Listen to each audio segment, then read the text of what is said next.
সে বন্দি জীবনটাকে ভালো লাগে না। বন্ধুরা সব গেছে চলে কোথায় জানি না। মনে পড়ে তাই হাতটা বাড়াই, বন্ধু তোমারই খোঁজে, বন্ধু তোমারই খোঁজে। পর্দার ওপাশে আপনারা যারা দেখছেন তাদেরকে বন্ধু ভেবে বন্ধুত্বের আহ্বান নিয়ে শুরু করছি আজকের বন্ধু তোমারই খোঁজে। দর্শক, আপনারা জানেন যে অনুষ্ঠান জুড়ে আমরা কোনো প্রিয় মানুষকে হাজির করি এবং তার সাথে গল্পের ছলে তার জীবনের বন্ধুদের কথাগুলো তুলে আনি আপনাদের সামনে। তারই ধারাবাহিকতায় আজ আমরা আমাদের এই অনুষ্ঠানে পেয়েছি আমাদের প্রিয় মানুষ, শক্তিমান অভিনেতা এবং বর্তমান সময়ের চলচ্চিত্রে ব্যস্ত অভিনেতা চিত্রনায়ক আনিসুর রহমান মিলনকে।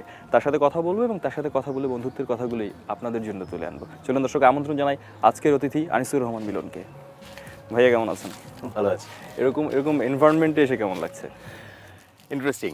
এক হচ্ছে বন্ধুদের নিয়ে কথা বলা হবে, আর প্রকৃতির মাঝে এসে বন্ধুদের নিয়ে কথা বলার একটা সুযোগ, এরকম একটা প্রোগ্রাম আমি আসলে পাইনি। এটা ফার্স্ট আমার জন্য।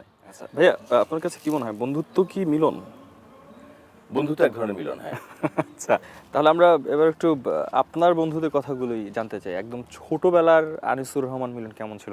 অনেক দুরন্ত ছিল না কি ছিল? এবং আজকে আমরা দর্শক একটা আশা করছি যে মিলন ভাই আজকে আমাদেরকে একদম রাগ ঢাক ভেঙে সবকিছু নিজের গোপন রহস্য নিজেই সবকিছু বলবেন। কেমন ছিলেন ছোটবেলায়?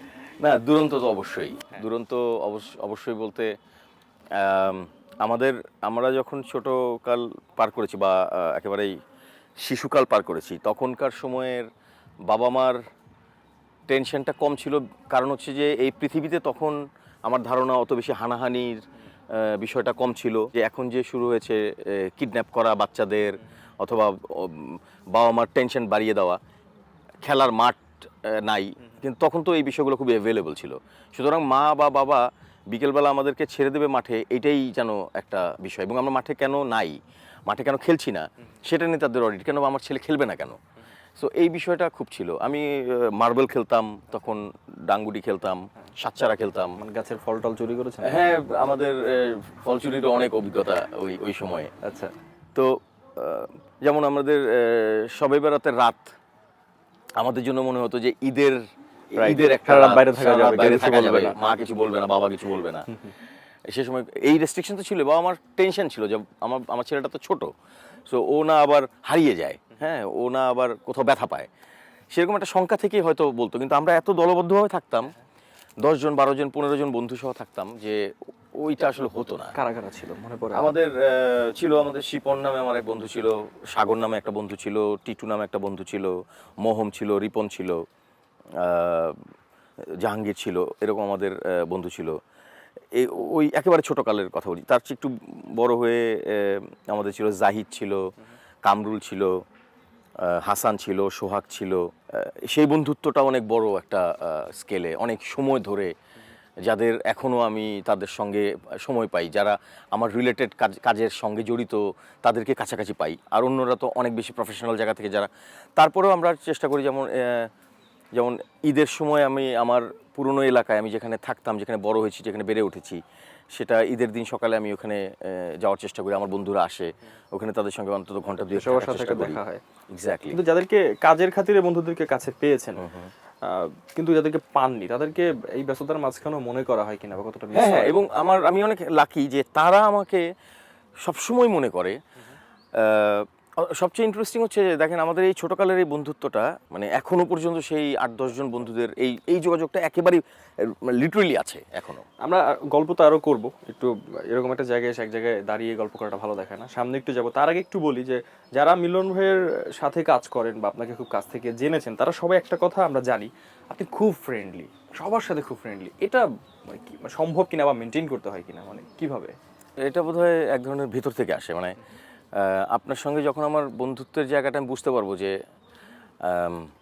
আপনি অনেক ক্রিটিক্যাল না, বা আপনি সহজ, ডেফিনেটলি আমি আপনার কাছে তো ওই জায়গাটাই এক্সপেক্ট করবো। যখন দেখবো তখন আমি আসলে মিশেই যাই, আর আমার ভিতরে তখন কিছু থাকেই না, একেবারে যে বন্ধুত্বের বাইরে কিছু নাই ইনফ্যাক্ট। বাহ ভাই, একটু সামনে যাই তাহলে প্লিজ। সামনে বসে আপনার আরও কিছু বন্ধুদের কথা তো শুনবই। ভাইয়ের তো কলোনিতে বেড়ে ওঠা, এবং যখন গল্প হয় বা কলোনিতে যারা ন্যাচারালি বড় হয় তারা সবসময় বলে যে কলোনির বন্ধুত্ব অন্যরকম, মানে সবার ভিতরে পরিবারের থেকেও বেশি বাঁধন। বা আপনার স্মৃতিগুলো একটু শুনি। হ্যাঁ, মানে আমি কলাবাগান স্টাফ কোয়ার্টারে আমার বেড়ে ওঠা জন্ম। স্টাফ কোয়ার্টারের হিসাবটা একটু ডিফারেন্ট কেন? আমরা বলি, মুখে মুখে বলি যে হিন্দু, মুসলিম, বৌদ্ধ, খ্রিস্টান, আমরা যার যার ধর্ম তার তার কাছে অন্তর থেকে মানার যে হিসাব, সেটা হয়তো মানে অনেকেই, কিন্তু আবার অনেকে মানেও না হয়তো। এটা পৃথিবীতে এটাই নিয়ম। আমাদের এখানে এইটা আবার অনেক মজার ছিল। আমার হিন্দু বন্ধু, আমার মুসলিম বন্ধু, আমার খ্রিস্টান বন্ধু, আমার বৌদ্ধ বন্ধু, বন্ধুত্বটাই আসলে পূজার সময় তার নাড়ু, তার বাড়িতে গিয়ে নাড়ু খাওয়া, আর ঈদের সময়, রোজার সময় তাদের ইফতার করানো, আমার বন্ধুদের ইফতার করানো, বা ওরা ইফতারের জন্য বসে থাকে যে ইফতার করাবে, ও সব রাতের হালুয়া খাওয়ানো, এই যে কালচার শেখা, এটা কিন্তু এই আমরা তো ছোট, আমরা কালচার কি করে জানবো এইগুলোর? হিন্দু কালচার কি, মুসলিম কালচার, বৌদ্ধ কালচার কি, খ্রিস্টান কালচার কি, সেই লেভেলের পড়াশোনার জায়গা তো তখনও পৌঁছায়নি। বন্ধুত্বটা এত বড় পাওয়ারফুল জায়গা যে এই কালচারও কিন্তু তারা শিখিয়েছে আমাদেরকে, শেখা হয়ে গেছে। বাহ, মানে এইটা একটা ছিল দুর্দান্ত জায়গা আমার ইয়ের ক্ষেত্রে, স্টাফ কোয়ার্টারের বসবাসের ক্ষেত্রে। আমার এখনো মনে হয় যে কলোনি লেভেলে থাকুক সবাই। মানে তখন ছিল কীরকম যে দুষ্টুমির জায়গাগুলো ছিল তখন এলাকা বেসড, দখল নিয়ে ইয়ে হতো। কীরকম একটা মাঠ দখল, মানে এই মাঠে আমরা ক্রিকেট খেলবো, এই মাঠে 8 নম্বর বিল্ডিং আর 7 নম্বর বিল্ডিং কাউকে আনা যাবে না এখানে। মানে চাইল্ডিশ যুদ্ধ যেটাকে বলে। 5টা থেকে খেলা শুরু হবে, 3টার সময় আমাদের টিম, 5 নম্বর বিল্ডিং এর টিম 3টায় মাঠে চলে গেল। আচ্ছা, আমাদের তো পিচটা দখল করতে হবে। ওরা ফেল করে গেল 15 মিনিট। ওরা হচ্ছে 3টায় প্ল্যান করেছিল, কিন্তু ওরা ঢুকতে 15 মিনিট লেট করে ফেললো। কিছু করার নাই, কিন্তু মানে দূরে দূরে খুব ইয়ে হচ্ছে কিন্তু তখন, মানে হ্যাঁ ঠিক আছে আমি তোকে দেখে নিব, আচ্ছা তোদের 5 নম্বর বিল্ডিং এর ওদেরকে দেখে নিব। হ্যাঁ, এই রকম জায়গাগুলো ছিল। সেই এই যে চাইল্ডিশ বিহেভিয়ার কারণে অনেক সময় মারামারিতে জড়িয়ে হয়ে গেছে। হ্যাঁ, বন্ধুদের মনে পড়ে কোনো স্মৃতি, কারো নাম মনে পড়ে? যেমন হচ্ছে যে আমাদের মধ্যে আমরা টিটু ছিল, ওকে আমরা বলতাম তার ছিঁড়া, মানে ও একটু রাগী ছিল, রাগী বা হুট করে খেপে যেত। হ্যাঁ। তো টিটু এরকম হঠাৎ করেই খেলা নিয়ে গন্ডগোল লেগে মারামারি শুরু হয়ে গেল। তো মহল্লার আরেকটা মজার ব্যাপার হচ্ছে সিনিয়র তার উপর সিনিয়র, তার উপর সিনিয়র, তার উপর সিনিয়র, এই সিনিয়রিটি মেনটেন করা হতো। হ্যাঁ হ্যাঁ, খুব সিনিয়ররা এটাকে মানে টেক ওভার করে ফেললো। নালে আমাদের সঙ্গে সামনাসামনি হয়ে গেছিল, ওরাও রেডি, ওরাও আসবে, আমরাও যাব, আমাদের হাতে মানে এইসব কাঠ, এই ডাল, হ্যাঁ তার, বেল্ট, এরকম এই ধরনের অস্ত্র যাব। এর মধ্যে সিনিয়ররা ইয়ে করলো যে না তোমরা কিসের মারামারি করবা, তোমরা দাঁড়াও, কি হয়েছে, এই হয়েছে, আচ্ছা ঠিক আছে তাহলে এখন থেকে 2 নম্বর বিল্ডিং এর মাঠের এই পার্টটা তোমরা খেলবা, এই পার্টটা তোমরা খেলবা। সো এরকম করে আসলে লাইফ আমাদের লিড করতে হয়েছে। তার মানে কিন্তু এখানে একটা জিনিস বুঝতে হবে, আমার কাছে মনে হয়েছে যে ওই কালচারের ক্ষেত্রে শিক্ষণীয় জায়গাগুলো এইরকমও আছে যে আমি তো নাও মানতে পারতাম, আমি ওই বড় ভাইয়ের কথা নাও শুনতে পারতাম, কিন্তু এই যে রেসপেক্টটা আমরা জানি যে হাউ টু রেসপেক্ট ওই মানুষটাকে, আমাদের তো রক্ত গরম তখন, ওই বাচ্চার ছোটোকালে আমরা রক্ত গরম, সেখানে তার একটা শব্দেই আমরা কিন্তু মিশে গেছি। অনেকদিন পর এখন সেই বন্ধুদের সাথে যখন মাঝে মাঝে দেখা হয়, সেই স্মৃতিচারণগুলো হয়, তখন কেমন লাগে? মানে এখনকার শান্তির জায়গাটা হচ্ছে এখন সন্তান নিয়ে আলাপ হয়, ওইটার সঙ্গে সঙ্গে আসে হচ্ছে তোর বাচ্চাটা কেমন আছে, তোর ছেলেটা কেমন আছে, তোর মেয়েটা কেমন আছে, কোন স্কুলে খাচ্ছিস, হ্যাঁ আর তুই এখন কি কতটুকু ভালো আছিস। তো এখনকার আলোচনাটা ওই আলোচনাটার সঙ্গে আমরা রিলেট করি, তখনকার সময়টাকেও মিস করি, অসম্ভব ধরনের মিস করি। এখনকার সময়টাকেও আমরা এখন মিস করি, একসঙ্গে নাই আমরা এখন, সময়ের কারণেই আমরা হয়তো একসঙ্গে থাকতে পারি না। চলো নয় আমরা একটু সামনে বসি কোথাও। বন্ধু তোমারই খোঁজে। আমরা একটু কলেজের গল্প শুনি, আদমজি ক্যান্টনমেন্ট কলেজ, এবং সেই কলেজে ভর্তি হওয়ার পিছনে আপনার দুরন্তপনা দায়ী ছিল, যার ফলে আপনি সিটি কলেজে ভর্তি হতে চেয়েছিলেন, কিন্তু আপনাকে আদমজি একটু আর্মি নিয়ন্ত্রিত কলেজে দেওয়া হলো। গল্পটা একটু শুনি।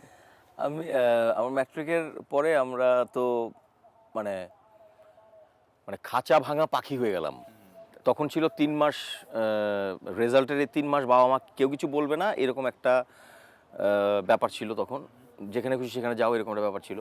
দেন আমাদের বন্ধুরা সবাই কলেজে ভর্তির জন্য, যখন রেজাল্ট হয়ে গেল আমরা কলেজে ভর্তির জন্য ট্রাই করতেছি, সবাই সিটি কলেজের দিকে যাচ্ছে, আমিও সিটি কলেজের জন্য ফর্মটাও আনলাম, কিন্তু আমার বাসা থেকে বলা হলো যে না সিটি কলেজে যাওয়া যাবে না, কোথায় যেতে হবে, Adamjee cantonment college. Cantonment college, আমি থাকি কলাবাগান, আমার ক্যান্টনমেন্ট কলেজে কেন? যাই হোক আমার পরীক্ষাও হলো এবং আমি টিকে গেলাম। ক্যান্টনমেন্ট কলেজের ইয়ে হয়েছিল যে সেখানে গ্যারিসন সিনেমা হল আছে ক্যান্টনমেন্টের ভিতরে, তো মোটামুটি আমরা বেশ কিছু সিনেমা আমরা এই গ্যারিশনে মানে কলেজ ফাঁকি দিয়ে যেতাম। তো তখন আমরা এরকম কলেজ ফাঁকি দিতাম, খুবই রেস্ট্রিক্টেড ছিল।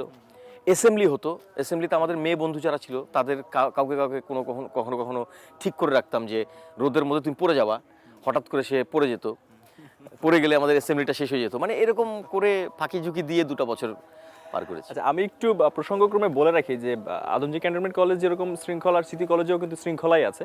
মানে একটু কথা প্রসঙ্গে সে ব্যাপারগুলো আসলে চলে আসে। আর ভাই আপনাকে একটা কথা বলি, সেটা হলো কলেজের সময়টা কিন্তু খুব অল্প হয়, অল্প সময়, সেখানে নতুন যাদেরকে বন্ধু হিসেবে পাওয়া যায়। এখন যখন সেই কলেজের দিনগুলির কথা বলছেন, এখন কি স্পেসিফিক কোনো বন্ধুর কথা মনে পড়ছে যে অনেক দিন ধরে ওকে নিয়ে কোনো কথা বলা হয়নি বা কিছু বলার আছে সেটাও বলা হয়নি? হ্যাঁ, আমাদের এক বন্ধু ডিলন, আমার নাম মিলন, ওর নাম ডিলন। ও খুবই একরোখা প্রকৃতির, ও যেটা বুঝতো সেটাই হতো, সে ওটাই করবে।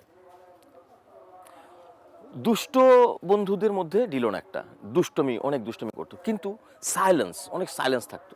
আমাদের যখন সেকেন্ড ইয়ার ফাইনাল হবে, মানে তার আগে টেস্ট পরীক্ষা, এই টেস্ট পরীক্ষার সময় দেখলাম যে ডিলনের সঙ্গে একটু যোগাযোগ আমাদের কমে যাচ্ছে, কারণ ও টেস্টের আগে কলেজে আসতেছে না বা কি জানি একটা ঝামেলা হচ্ছে।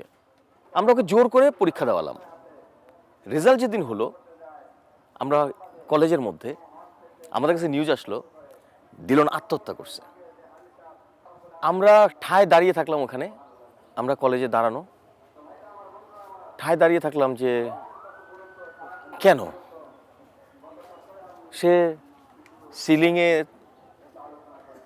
দড়ি পেঁচিয়ে সে আত্মহত্যা করেছে। কেন আত্মহত্যা করেছে?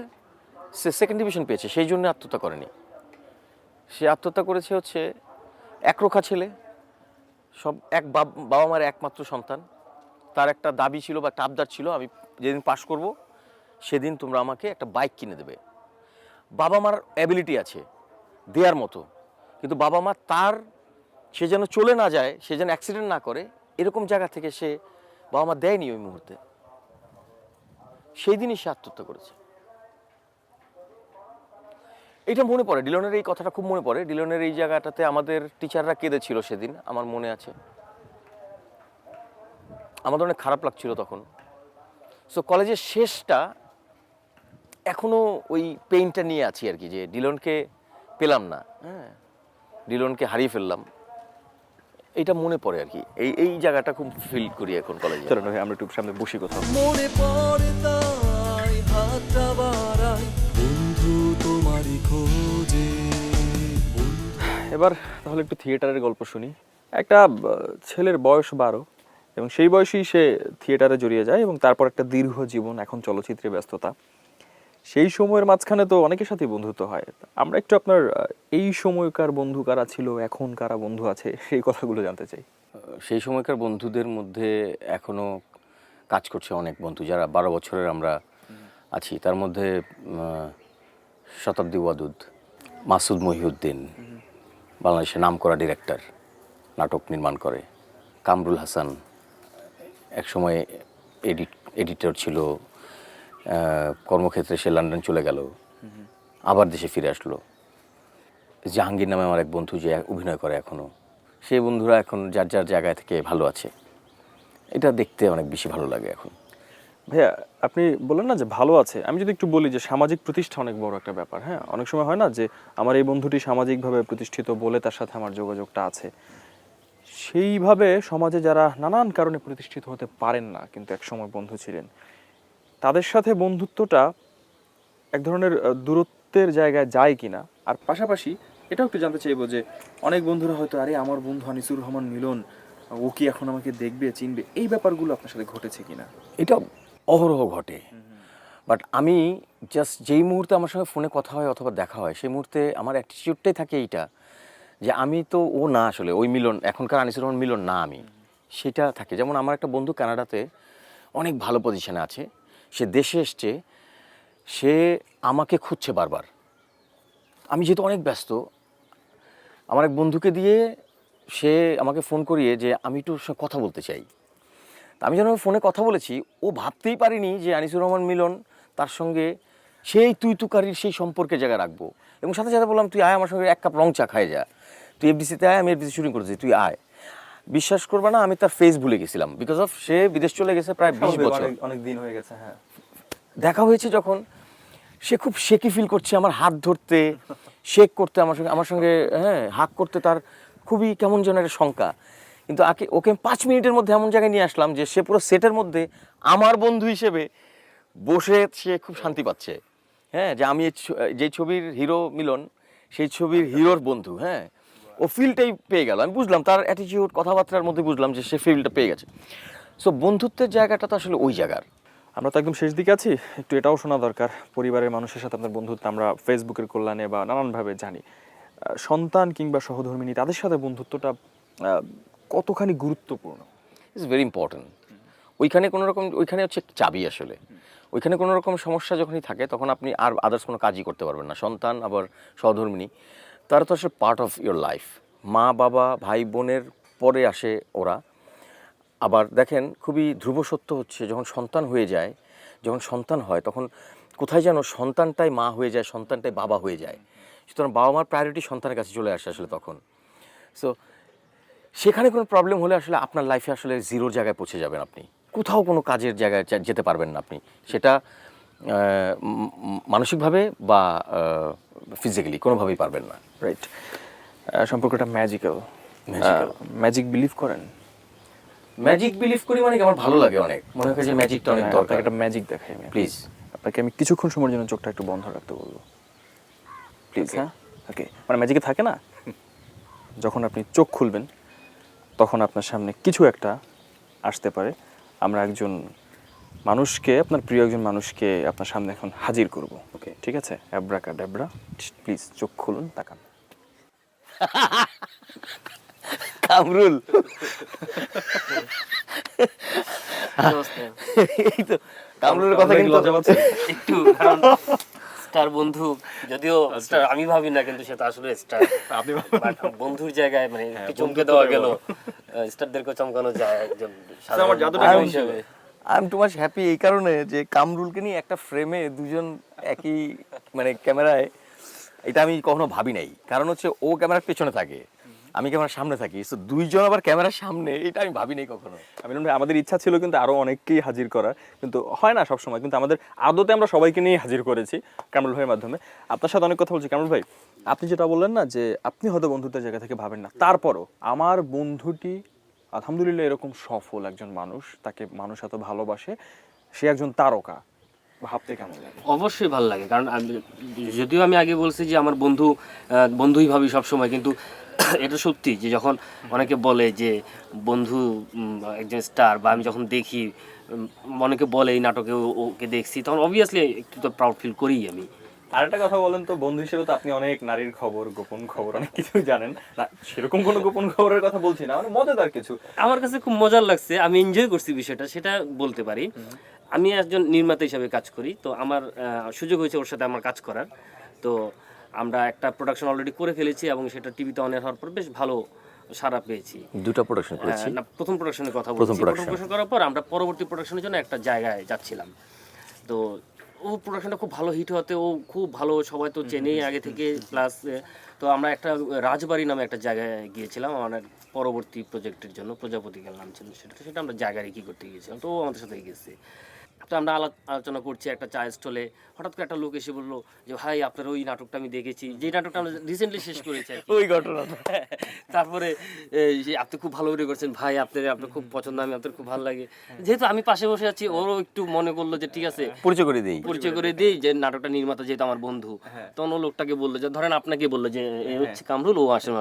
ও বললো ও আচ্ছা, আপনি ডিরেক্টর না, কিন্তু ভাই আপনারটা খুব ভালো লাগছে, বুঝছেন, আপনার যা অভিনয় করেছেন, মানে আমার কোনো পাত্তাই নেই, ডিরেক্টর কে অভিনয় করছে সেই তো সব।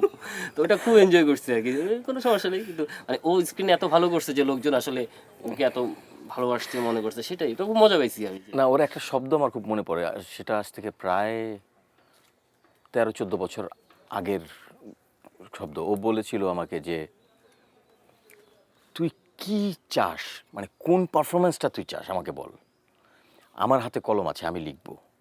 সো দুইটা বন্ধুর স্ট্রাগলের জায়গায় আমি অভিনেতা মিলন, ও ডিরেক্টর রাইটার কামরুল।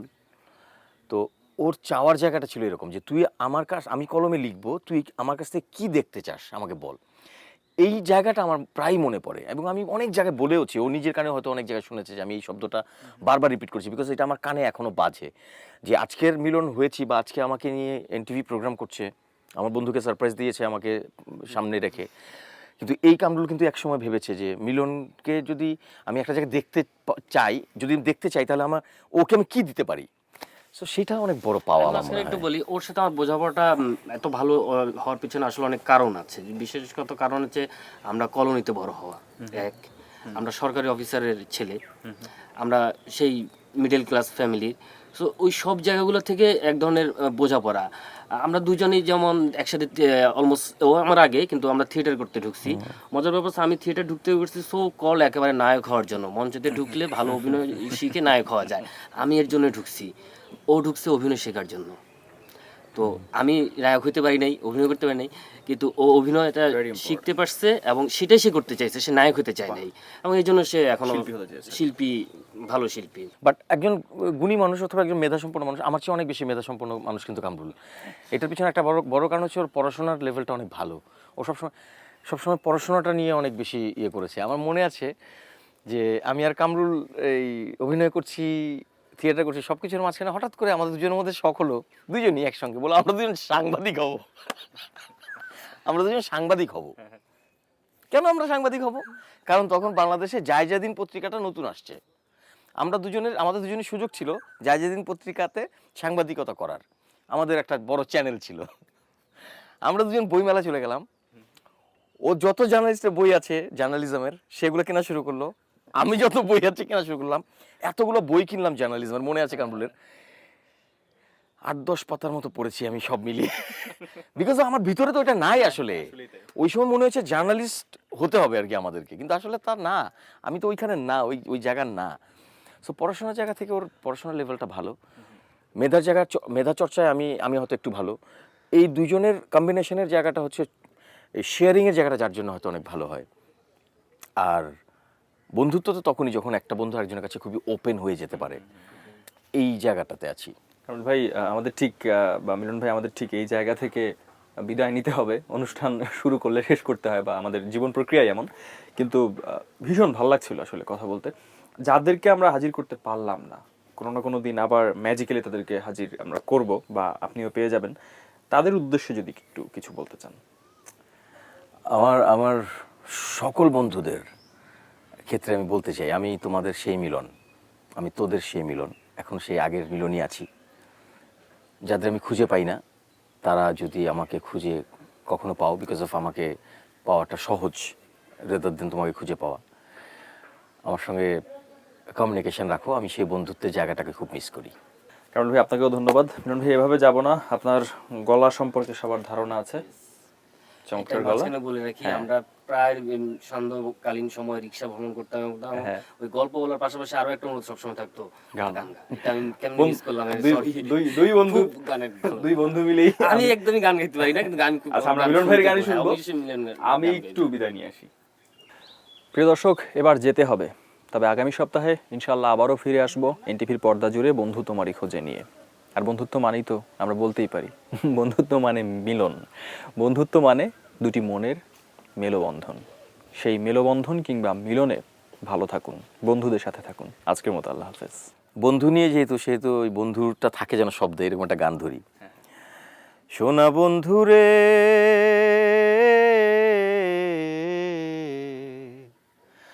আমি তোমার নাম লইয়া কান্দি, ওরে গগনেতে ডাক দে আসমান হইল আন্ধিরে বন্ধু, আমি তোমার নাম লইয়া কান্দি। তোমার বাড়ি আমার বাড়ি মধ্যে সুর নদী, সেই নদীকে মনে হইল অকুল জল ধীরে বন্ধু, আমি তোমার নাম লইয়া কান্দি।